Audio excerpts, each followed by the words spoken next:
live.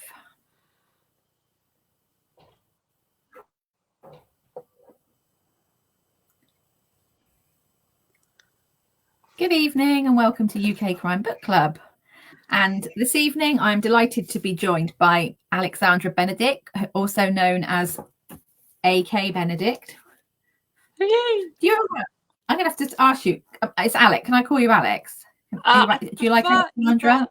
Alexandra or AK, or I've got a thing against Alex for some reason, because that's fine. I'm going to call you Alexandra then. Or anything else. Yeah. Well, there's some people have they'll have Lexi or yes. Lexa or So well, I'm going to go with Alexandra. Thank you very much. So, yes, thank you for joining us again. I know that pleasure as ever. We love having you on UK Crime Book Club, and we've just said it before. It's interesting to not be talking about Christmas books with you. So this is a bit of a move away for you, isn't it, from your Christmas books? Absolutely. I normally only get to talk between October the 31st and December about Christmas. And that's all anyone ever talks to me about. So to be in February actually talking to people, being out in the world and not talking about Christmas is a bit of a change. So thank you very much. Yeah, it's amazing. And so Little Red Death is out now, came out last Thursday. It did, yes. And it's it's a good read. We were just talking about it, which I'm not allowed to. I can't talk to you about the things that I talked to Alexandra about the things that we talked about in the book, but unfortunately until you've read it, I can't talk to you about them because it would give you massive spoilers. So so you will have to read it. But so would you like to introduce yourself and your book for those people who don't know you? Hello, I'm AK Benedict, and as Alexandra Benedict, I write Christmas mysteries that are kind of Golden Age inspired with a contemporary kind of dark edge. But as AK Benedict, I write more high concept speculative thrillers. And Little Red Death is the first AK Benedict novel in a long time. My first was The Beauty of Murder, and the next one was The Evidence of Ghosts. And those two they're crime, but they have kind of a horror or fantastical edge to them. The first one's got time traveling detective and serial killer, and The Evidence of Ghosts is the detective who solves crimes by talking to ghosts. So I like things that are a little bit strange and high concept, and I've done lots of scripts and short stories as AK Benedict, but this is my first novel in ages, so I feel a little bit nervous because I don't know how it will be received, especially by people who are used to my Christmas books, which, while they've got elements of lots of that running underneath and puzzles and slightly strange characters, they are relatively straightforward. Whereas my AK Benedict books and stories tend to be a little more tricksy. Tricksy, that is a good word to describe this book. So we're gonna have to skirt around quite a lot of it because it is a tricksy book, but it's a great book. So would you like to just tell us a little bit about the book without spoilers? This is the difficult bit. This is the test. So in Little Red Death, we start with the protagonist, who is D.I. Lila Rondell, and she has had a past where someone very close to her best friend Alison, went missing when she was 16, and all that was left on her bed was a shiny red and green apple that had been poisoned. No sign of Alison, just the apple, and the press dubbed her Snow White, and she was never seen or heard of again. So Lila became a detective for that reason, both because she wanted to track Alison down and it drove her to want to solve other things.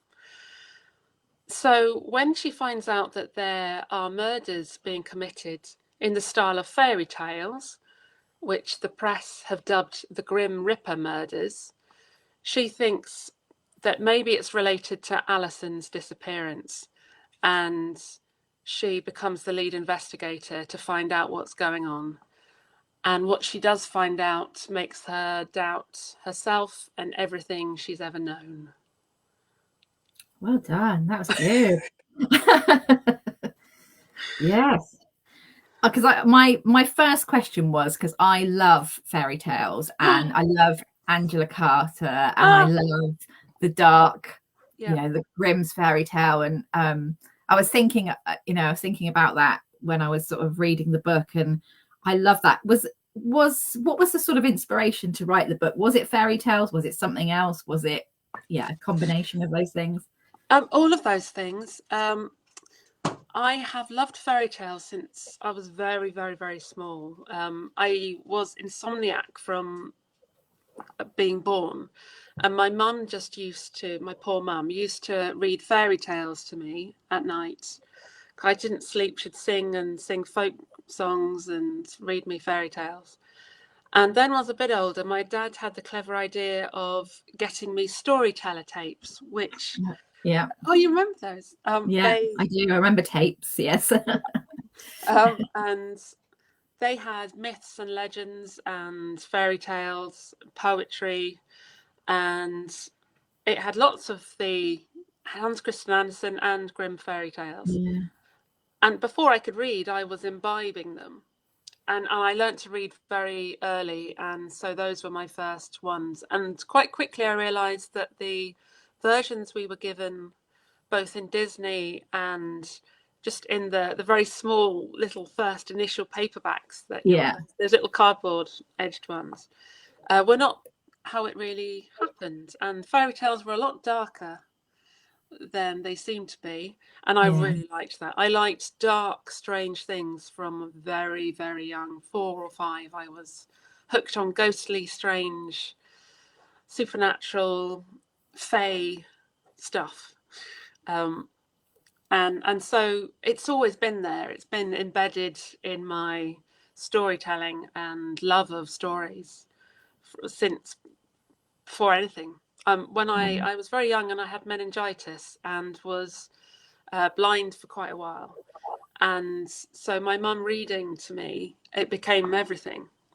Goodness. So yeah, they've become a proper bedrock for all of my writing. And then it was a few years ago, the title Little Red Death came to me. Just one of those when I'm out walking and I go, oh, that's a good title, I like that. Yeah. And then a bit later, the Grim Ripper as a concept came in. I thought, oh, that's quite good.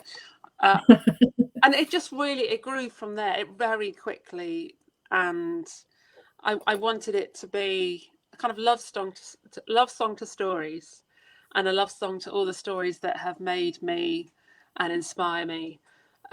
Angela Carter is a huge inspiration for me, and I just want to show other writers and the ones that I have always loved how important stories are. Yeah, I mean, I'm the same. I remember having, when I was young, I remember having Hans Christian Andersen's storybook. I remember having Grimm's fairy tales. Yeah. And I don't really remember them being dark, but now I look back at them, so the Little Mermaid and the Little Match Girl, and I saw the Little Match Girl. Brutal. Oh, it's awful. It hurts still. Yeah, I saw it in a local theatre group to me had did it as a children's. They did it as a puppetry in the play, in a film. Devastating. Yeah, I mean, it is really dark, isn't it? And the Little Mermaid. It's not Disney, is it? No. And Grimm, actually, a lot of their stories were from folklore, weren't they? So sort of Hansel and Gretel and those sorts of really, really. But I didn't remember them as being dark. I think it's only as you get older you appreciate the darkness in them. And it depends which version that we were shown at different stages. as to, because even the Grimm brothers became less dark in their as they revised their stories as they went through. They became less about hating mothers, and stepmothers became the evil figure. Whereas to start with, it was clear the Grimm brothers had some mother issues. Oh, did they? Because mothers were all evil. Yeah. And there's some of them are dark in that kind of Little Match Girl way, the Hans Christian Andersen ones, where I don't know if you know The Steadfast Tin Soldier. I think I do. Yes, I do. I haven't read it for years, but I definitely remember it when I remember reading it. It's the similar to the Little Mermaid and quite a lot of his stuff, where finding love is tragic, where it will end in death. And in The Steadfast Tin Soldier, this little tin soldier falls in love with this tiny figure of a ballerina, and they are opposite each other. I remember, yeah. And spoiler alert, they only find happiness together when a gust of wind blows them both into the fire. Fire, yes, I remember. Yeah. It's brutal. Yeah, I do remember it now. Yeah. So happy ever after is actually not usual in fairy tales. So I find that juxtaposition of how the fairy tale ending is sold as the Disney dream, whereas the fairy tale ending can be that you can't talk and you walk on knives, feet that feel like knives the rest of your life, or you burn in a fire. Yeah. Well, you die. I'm not sure that. Yeah, you die in some way or another. Yeah. Well, you freeze to death because you know. Yeah. I know. I think, but you know, all that darkness. I think I've definitely.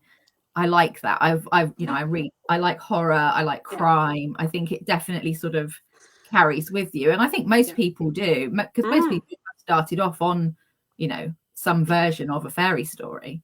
Absolutely, and it depends where your likings take you. My daughter is 5, and if there's even a slight sense of sadness, death, tragedy, she just doesn't want to know. No.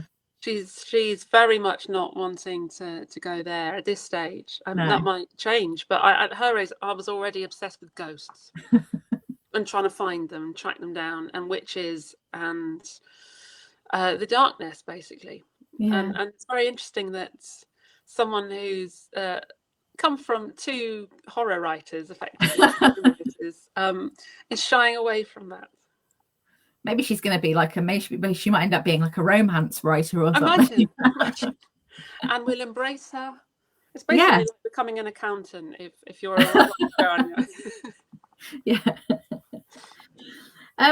So we'll touch quickly on the characters, because we've got, so you said about Lila, and she's sort of investigating a case, and she's sort of very closely as the book starts, we find out that, you know, Alison went missing quite, you know, that happens quite early, so that's not a spoiler. But then there is there's a theme, isn't there? So she finds quite quickly that the other deaths that are happening now may be related to Alison, you know, in some way. We don't exactly know why. Yeah. But there are sort of links to other fairy tale characters. Yes. Yes. Phew. Yes. Yeah. Well done. Yes, there's what the well-known fairy tales are referenced, and the first death that we see is a well-known fairy tale, and it was really fun and a kind of cathartic, sort of really drawing on what I've loved for so long, but also knowing that while I was quite enjoying it all, Lila was going into a darker and darker scenario. So try not to show too much fun on the page. Yeah. A bit. No, because I think that's the thing, isn't it? Is that when you read it, you obviously realise that that you're a writer and there's a writer in the book. I think we can Yes, say there that. I is. think Yeah. that's quite that Yeah. that happens quite Yeah. early on. That's And I was chapter 2. We find there's a writer yeah. who is So being imprisoned by the killer. I'm forcing her to write murders in the style of fairy tales that the killer will then commit.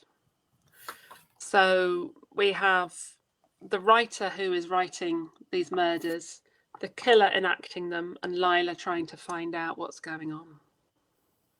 And all the while, the killer is taunting Lila. Yeah, no, that's the bit I can't really talk about, because that's the bit I want to talk about and I can't. So it's really hard. It is really hard. When you were, I was interested in the characters. So how did the book sort of, how did it sort of map out? You sort of you wanted to write about fairy tales, and did Lila come? Who came first? Was it the writer? Was it Lila? Was it how did it sort of happen? Lila came first, and her kind of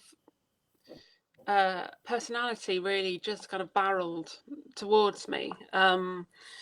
She's ADHD like me, and her kind of multi stream of thought I thought would really work well for someone who was investigating these murders. So at any one time I've got sort of several tens of thoughts running through my head at any one time, and I'm trying to follow this one really carefully. And I liked the idea of that breadth that she has, but also trying to narrow down onto something important. So trying to both show her neurodivergence and how it both helps and hinders the investigation, but also it's just part of who she is. But she's a lot of fun to write. Yeah, I really liked her as a character. She's really interesting, and she's and actually at the beginning she goes rogue, doesn't she? She's quite, you sort of think, I quite like that side of her. Yeah, and she kind of knows she shouldn't, but also people are just getting in her way. Yeah. They're not quick enough, and they're not thinking quick enough, and so she can be impulsive, which isn't so good at sometimes, but it's also good for driving a story. Yeah, no, I think that was what I liked about her, was that sort of, like you say, she's driving it on all the time, isn't she? She's not sort of sat back waiting for things to happen. She's going out and looking for, which she sort of comes across sort of like, she wants to, well, and also, there's deaths happening. I think I can say that. Yeah, there are absolutely. So she needs to do that, because she knows that she needs to stop the deaths and find out who's doing them. How did you sort of, was what we talked just at the beginning about, so we can say that in the book there is a character that has a very big interest in mushrooms, and we were talking about fungi, and I was really interested in that from the research point of view. So, and the whole book actually. So, what was sort of your research process? Because I imagine with the themes that it's got, with the fairy stories and the fungi and the mushrooms and everything, there was quite a lot. Yes, and it's kind of a collection of lots of my interests, really.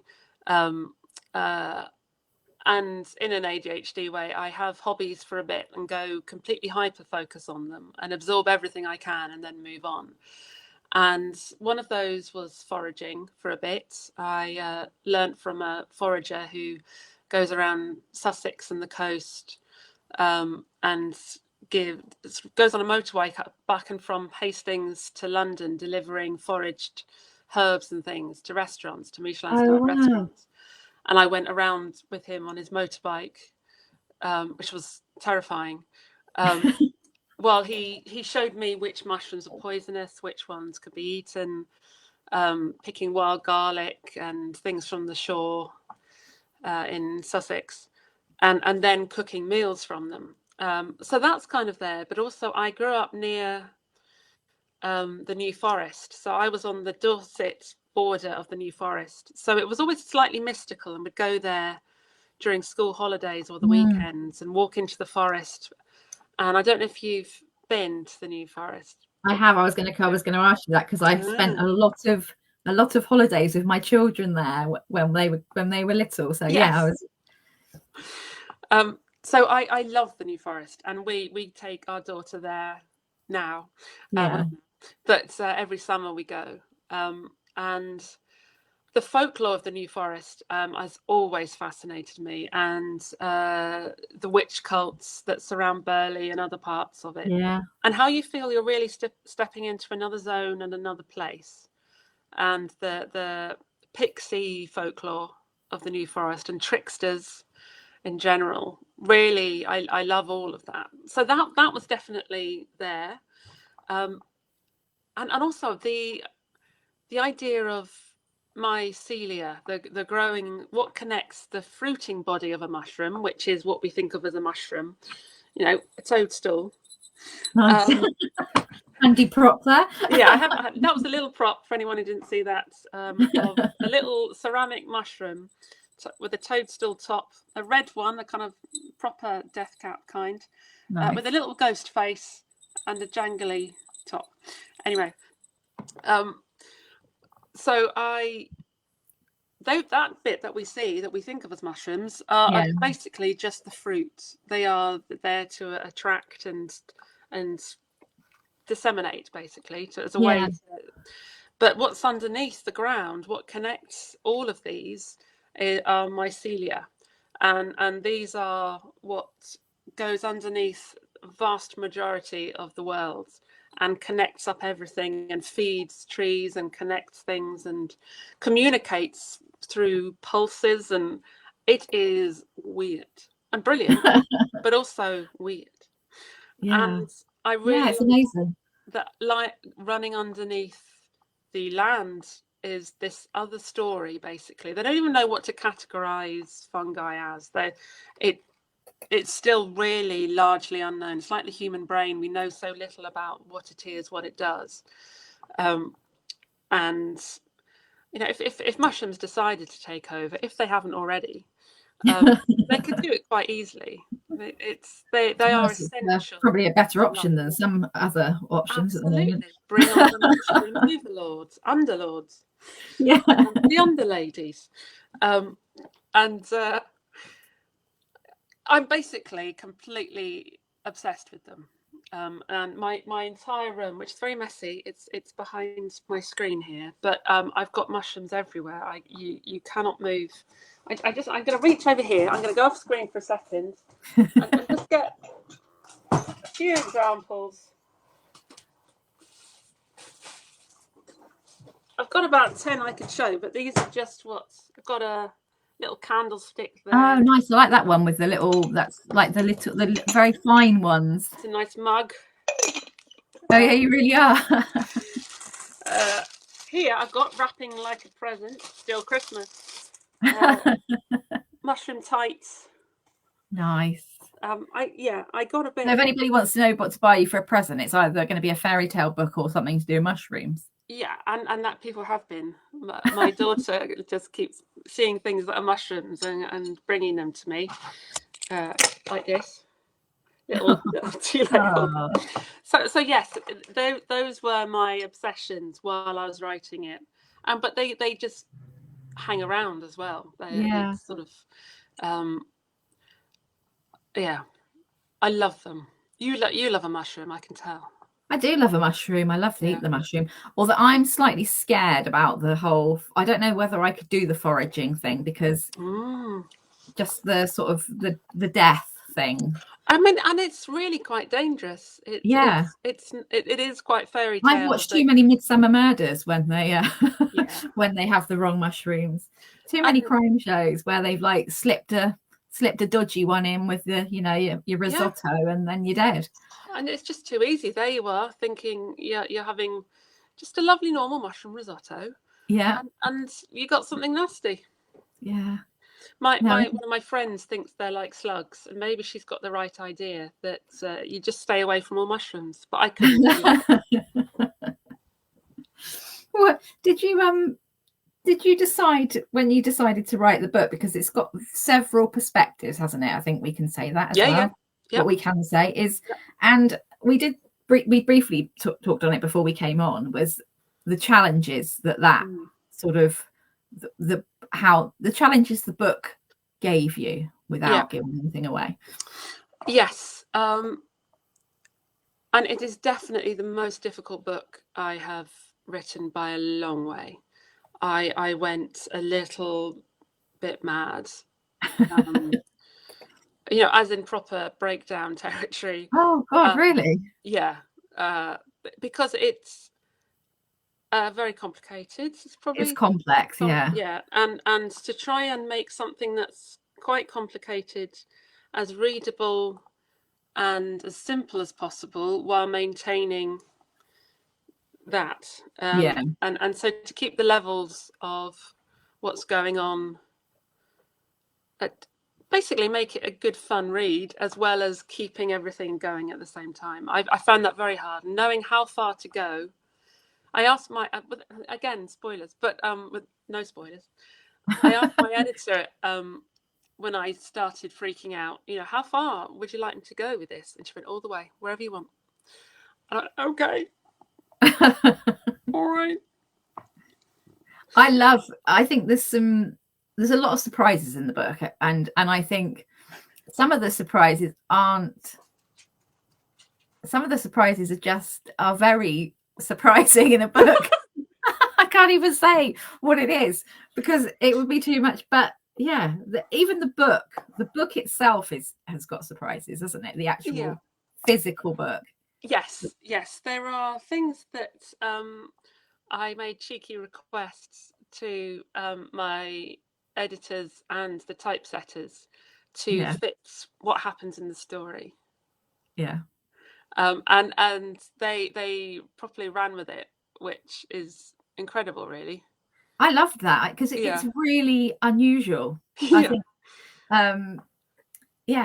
I think that's something that you want, isn't it? I think, because I think there is a sort of fantastical element about it as well, and I think that really lends itself to it, doesn't it? By having that.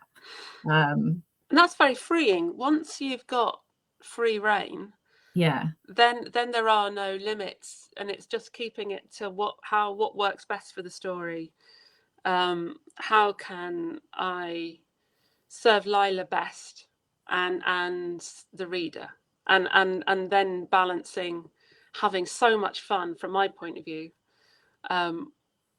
with just having something that I'm proud of, which luckily I am after all that.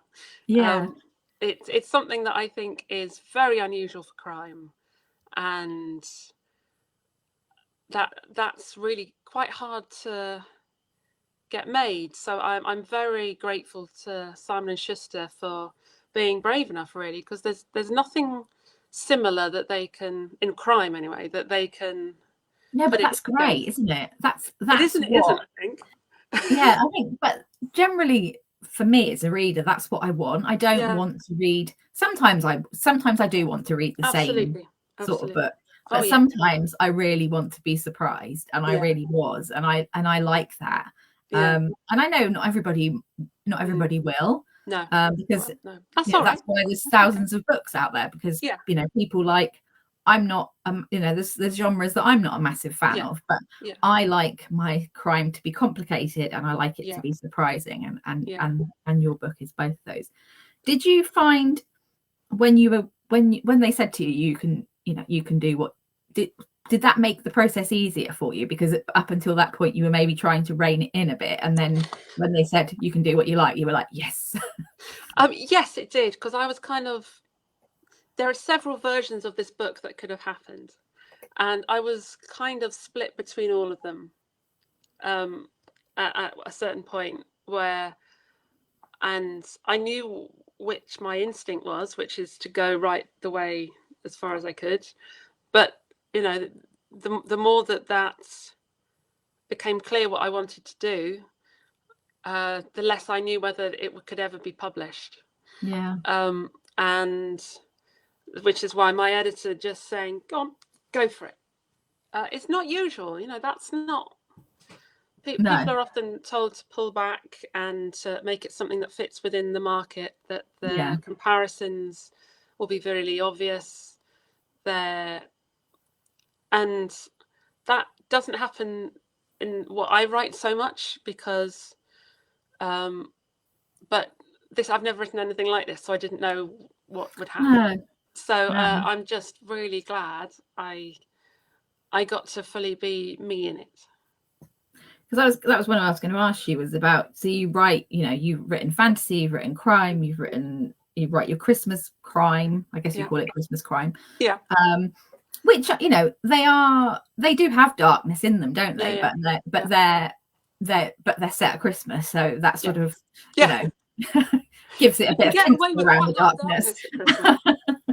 It's so light and bright that you can slip quite a lot of contemporary issues and darkness within it. But it's quite different. Yeah.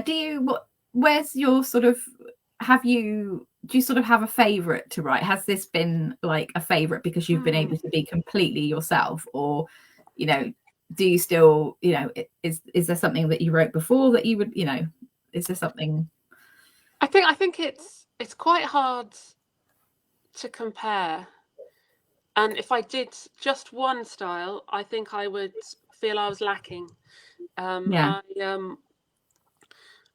also write young adult, don't you? You have written young adult. Yeah, I have done, and we'll be writing for children as well. I'm going to have my children's book out, and I just love having the breadth of genre, because I love all genres. I read all genres, and I didn't really realise that there was such a thing for a very, very, very long time.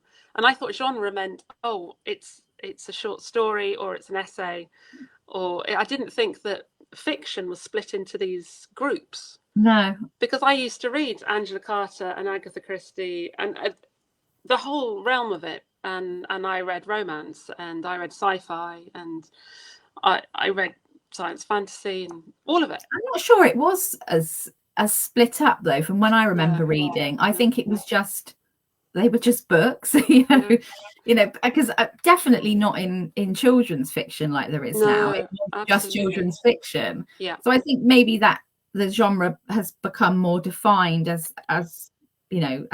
we've got older, because I definitely don't think, because there's so many genres within genres now, isn't there? Oh yeah. You can't move, which is why I was worried where I would be bracketed. Where you'd fit, yeah. And also how Simon & Schuster would cope with having Alexandra Benedict's Christmas Crime and K Benedict, a little bit weird. But they've just decided just to go with it. They're just going that this is her. Don't worry about it. And I love that too. Yeah. I don't feel quite split down the middle that way, so that's good. No, I think it's I think it's must be great to be able to have those different, you can just put a different head on. I think we all have different hats, don't we, in our lives, but to be able to have, because I guess some writers do definitely get, they might want to just write in that, but to have that sort of ability to be able to write like you have, where you've written film and screen and crime and and young adult and children's is great. Oh, it's really good. And because I get bored so easily, I don't think I could just stick to any one of those. No. I would just bore myself and toddle off. So I being able to switch and change. And at any one time, I'm working on, at the moment, I've got a short story I'm writing for an anthology. I've got the script. I've got children's book. I've got the next, the Christmas Cracker Killer, which is my next Christmas mystery. And I'm also researching my next high concept, which will be out in 2 years' time, and I've written the beginning of it. So I'm juggling all of them at once. Wow, that's a lot. So do you manage to so you obviously have a way of compartmentalizing so that you can sort of switch on and write that thing, because I don't think my brain would cope with that. I get bored really easily, but I just don't know that I could cope with writing two different things together, or 3 or 4 like you have. I work on lots of things in quite broad strokes, and narrow down all the time towards deadline. Basically, I'm deadline driven. That whatever is screaming at me next is what I focus on. But while I'm doing that, I'll procrastinate on the thing that's screaming, or have an affair with, depending on how you think about it, and write a little bit of something else. Yeah. Until that's the one screaming at me, when I will write a lot of it quite quickly while, popping off to play with another thing once I hit a block.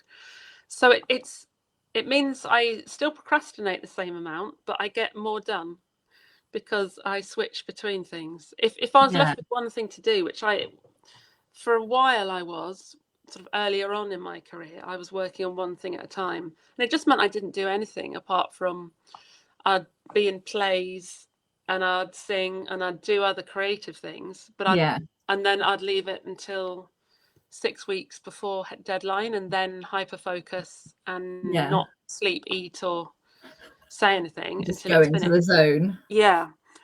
But this means I can actually get more Yeah. done. You just do lots of little bits. Yes. Yeah. Just Yeah. We talked about the setting, and obviously the book is set in the New Forest, and we talked about that, and sort of and I remember, as I said, we went on holiday there, and I really liked that sort of, and it really sort of did lend itself to the book, didn't it, having that sort of, because I was thinking you could have set it on Dartmoor or but actually I thought that was really unique as well, because there's not many books. I can't think of there's not loads of books set in the New Forest. No, there aren't. And you were talking about going to like Brockenhurst and sort of like Butte and Burley, which I remember, and so that was nice for me as a reader, for someone who knows who knows the New Forest and Lymington, and so I really like that side of it. Oh, that's really good. And when I had the idea to start with, I was thinking of setting it around possibly in Yorkshire, because I love Yorkshire, and a research trip to Yorkshire is always a good thing. And it wasn't until I was actually in the New Forest with my daughter a few years ago, and I was wandering through, and where we were staying had a little fairy garden and this magical little place in a dell, and they had loads of little mushrooms and tiny little fairies around a tree, and I was just looking and thought, okay, I don't know what I've been thinking, it's obviously here, and then it all came very, very quickly, because I know those roads, I know the horses and the wild pigs and the cattle grids, and the cattle grid. I can feel that place very, very strongly. Yeah. And so much so that realizing that of course it had to be set there, it's been there all along waiting for me to go there again. A horse once bit a little beast out of my stomach in the New Forest. So ouch. Yeah, it was ow. So maybe this was me reclaiming part of me. Clearly, but putting your little bit back. Yeah. One of the things I sort of I picked up in the book, there was a few things I picked up which I sort of thought was the Fortnum and Mason biscuits, which I have a bit of a thing about. We've just discovered the gluten-free cherry and almond. Oh my god, they're amazing. Oh really? I haven't tried those. I've got so some down here. I've got some Toffelossus. And I knew exactly. I could picture. I went there for my birthday. We went to London the other week, and I went there for my birthday, and I just love their biscuits. They make biscuits. The gluten-free, if anybody's gluten-free, the cherry and almond, they're like an oat cookie, are amazing. It's so good. I am always in search of a good biscuit. And the Christmas Jigsaw Murders, Edie, my main character, was sent a Fortnum and Mason's hamper in the last one, and I've mentioned the Toffelossus, but I don't, no one's got in touch offering me. I was going to say, have they not? Like, haven't finished? Like, you can have a year's supply of biscuits. Come on, Fortnums. Yeah, come on.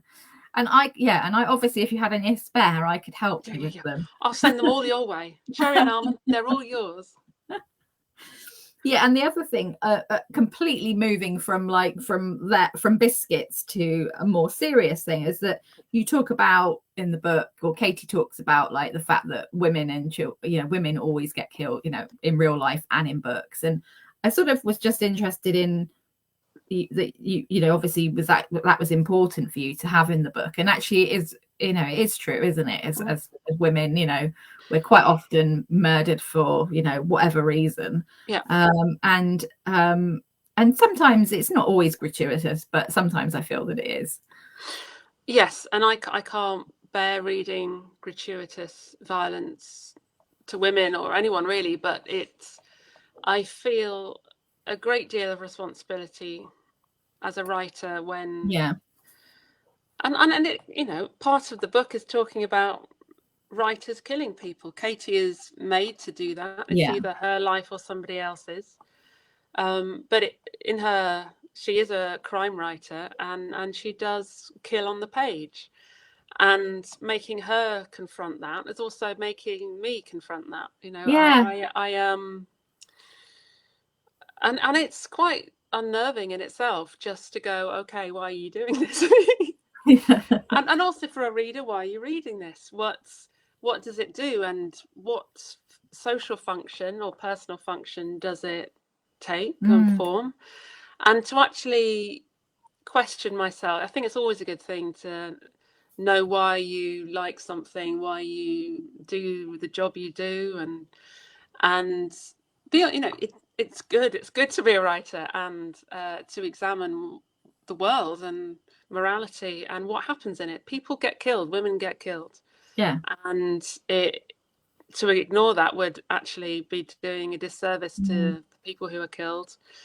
But we do have responsibilities as writers, I think. Lots of people would disagree, but for me, I have a responsibility as a writer to think about and give reality to the victims, and the context in which they lived and died, and to not see them as another structural beat on the page, but a heartbeat that has gone.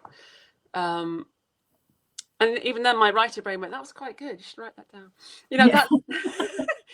It's a complicated one, and I'm sort of glad that came up as I was writing it. Yeah, because I think it does, like you say, what I quite often wonder about, why is crime one of the, is it because most people who read it would never imagine doing anything like that in their own life? So it is a form of escapism. But then you say, like you said, it's like, I mean, I'm not personally, I don't like true crime. I'm not into true crime at all, because that's too real for me. Whereas I think fiction is, I can detach myself from it. Whereas, some people love true crime. So, it's interesting, isn't it? It's this, I guess it's the whole. Absolutely. Yeah. And I mean, it's completely fascinating, as a horror fan. And I like horror that is unnerving, uncanny, disquieting, rather than gore. It has its place completely, but for me, that's what I really love, is a ghost story that makes me look around the house afterwards. That hear the creak. And in crime, I think I probably am one of those that wants it to be not necessarily neatly tied up at the end, but to know that things are all right. Because in crime, I want things to be all right. In horror, I don't mind being left disquieted. But that's really personal to me. I want my detective to be the safe place-ish, who will sort things out, one way or another. In horror, the lead is often made to be much more unsafe by the end than they started, and so is the watcher, and I like that. But I've only written horror short stories or scripts. I haven't written a full horror novel because I don't know if I want to go. I was going to say, would you like to? You don't know that you would. I'd love to write a haunted house Yeah, like a crossover with gothic crime. sort Yeah, of. yeah, Yeah, yeah. I'd like to do gothic, sort of contemporary gothic, very much. yeah, And there is a proper trend for what they call quiet horror, or yeah. folklore and sort of dark folk. Well, And I love, I could see you. I could really see you doing that. yeah, and that might come into my next high concept Yeah. slightly. So yeah, and then if I get to write another one, if these ones sell, I don't know if they will though. But anyway, Would you? I was going to say, would you like to do another? Would you like to? Is that a series something that you would consider?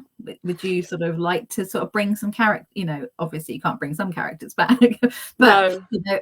but are there characters that you'd like to bring back in any of your books? In Little Red Death, there are loads of characters by the end I still want to play with, and they might. There's a character called Millicent who I love, Yeah, and there are other characters who I'd like to continue with. But I think they're all right on their own for a bit anyway. yeah. But you never know. You never know with characters. I didn't think Edie, who was my protagonist in the Christmas Jigsaw Murders, just wouldn't stop talking in my head. So she's now the main character in the Christmas Cracker Killer, because she didn't go anywhere. She wasn't going to be left. She wasn't going to be left. No. She wasn't going to be put in the Christmas. She hasn't got time for this. She needs to get on. All right. So we talked about. I said I love a story within a story, and I think we can say that. We can say that this book is a story within a story. Yeah. Did that have to change? Was that one of the things that changed when you were writing it? Sort of that sort of idea of, it's difficult, isn't it? Because we can't talk too much about it, but yeah, broadly, did it change? No, it just kind of deepened. And sort of like a vortex, I suppose. Down. Yeah. But what I really loved was writing, being able to write like Angela Carter through Katie on some occasions, like Agatha Christie in other occasions. So I was able to use Katie's differing styles depending on how she was feeling towards her task of having to kill people on the page. To really have fun with the fairy tales. So trying to have her write modern versions of fairy tales in different styles within an overall crime structure. That was great fun. Yeah, I mean, it does. I mean, I think that's the thing, isn't it, with the book, is that the thing I really loved about it, there's so many parts of the book that I really loved, and I just love a story. I do love a story within a story. Yeah. And I hadn't thought about it until you said then about the sort of the different voices, and actually that's really interesting now, and I'll sort of I like that, because I think that must be quite fun, because when you have like different characters and you have perspectives, that's different, but actually being able to do that sort of fiction within fiction is even and it feels like I've got a taste for it, and I don't want to stop, but I don't have another book currently that will do that, but another one will pop in my head tomorrow. I was going to say, I'm sure you'll find I'm sure you'll find somewhere for it to go. I've got the bug now. So you're working on your Christmas book at the moment, and potentially this one, what's next to come out? Is that the Christmas one, or have you got anything in between? No, I've got the Christmas Cracker Killer, and will be out October or November probably, and in hardback, and there will be a children's book as well, not long after. So those are the ones that are currently screaming, and a few short stories as well, and then another Christmas one out next year, and Dark Sky Park, which is my next high concept novel, will be out in 2 years' time. Wow. Busy. Busy. Yes. Busy. Just before, because we're coming up to the end of the hour, sort of, who inspires your writing, or who has inspired your writing? You said Angela Carter, and obviously, Yes. So, yes. I think growing up, there was the fairy tales and Christie, and I read a lot of Golden Age crime. Yeah. But I wanted to be a writer from when I was very young as well. Roald Dahl, in particular, was a big influence, both his children's books and his creepy books, short stories for adults, what became Tales of the Unexpected. Tales of the Unexpected, yeah. And they really embedded in me. But I think it was when I was a teenager reading Margaret Atwood, Angela Carter, Jeanette Winterson, Ben Okri, Haruki Murakami. Yeah. It's the magic realism, actually, that I found deeply inspiring growing up. And Terry Pratchett and Douglas Adams. These are the people that feel like friends in book form. And they all come out in different ways, I think, in my writing. And they still do. It's interesting.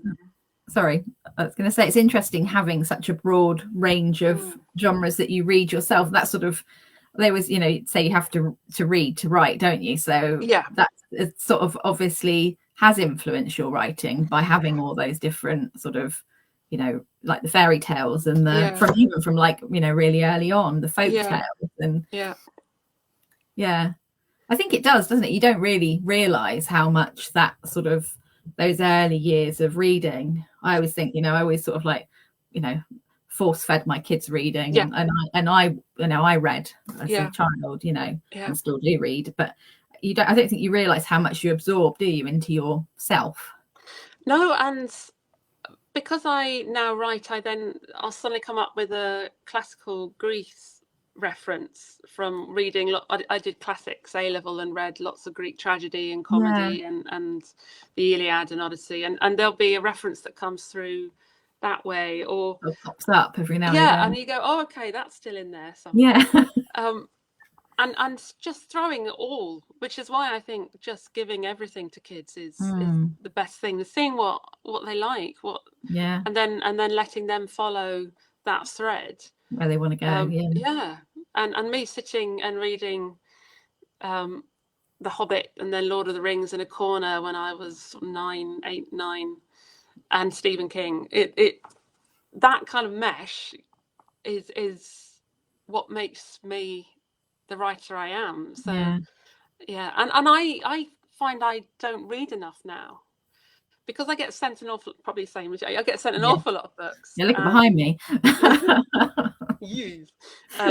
And I have to just take myself away for a proper reading holiday in my brain, or I've got a little tiny book nook in the attic. That's a corner where I go and pick up the latest Stephen King, just for fun, just for indulgence and enjoyment, to remember why I love books. Because when I write them all day and I have to read them, it can make me feel like it's a job, and it's not a job. It's proper vocation stuff. Well, I've just been reading a book by Daisy Buchanan about sort of the reading for anxiety. And one of the things that she says in there which I'm doing, is rereading a book that you read from your childhood. And I've just picked up The Lion, the Witch and the Wardrobe after about 40 something years, or probably 50 something. And honestly, it's so good to read it again. It's just so like just escapism, like complete. Spend time with Lucy in Turkish Delight. Yeah, exactly. Well, she's we're just at the bit where Edmund's just come in and met White Witch. Yeah, exactly. So well, I mean, I must admit, I was the same as you. I read James Herbert when I was probably about 11, and I've had a perpetual fear of rats ever since. I was going to say rats or mist. I hate them, absolutely despise them. And have you read anything? You said you don't read that much, but have you read anything recently that you'd sort of recommend I really love Blood Like Mine by Stuart Neville. That's for someone who, if you like crime and horror, that is a fantastic combination. Again, you can't really say much without spoiling it, but okay, right. it is fantastic, and it's got me out of a reading slump end of last year. Oh, that's really good. I like a book that gets you out of a reading slump. I think that should be one of my questions, actually. I'm going to put that one in from now on. I like that. Because actually, I think they're really hard books to do, aren't they? So quite often people will go back to something they already know that's safe, or they'll find something that literally jolts them out of, but then you end up with a book hangover because it's so good. And I read it because I liked his previous books and he's a friend. So I didn't go into it with actually any expectations whatsoever. No. And I was just pulled in to this world, and then you go, oh yeah, that's why I do what I do. Yeah. That you'll do that for someone else one day somehow. Well, I absolutely loved Little Red Dress. It is so good.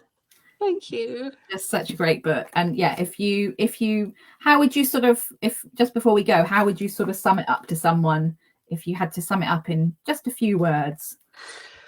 If you like crime, fairy tales and folklore with a gothic tinge, then Little Red Death will pop up in your head like a mushroom. It will tick all those boxes. Thank you so much for joining us. Thank you. It's been an absolute pleasure chatting to you again, and we would love to talk to you about what's coming up next at Christmas and next year. So brilliant. Yes, I hope it all goes well with the book. I'm sure it will. And yeah, thank you everybody for joining us, and join us again soon. Thank you. Thank you. Bye.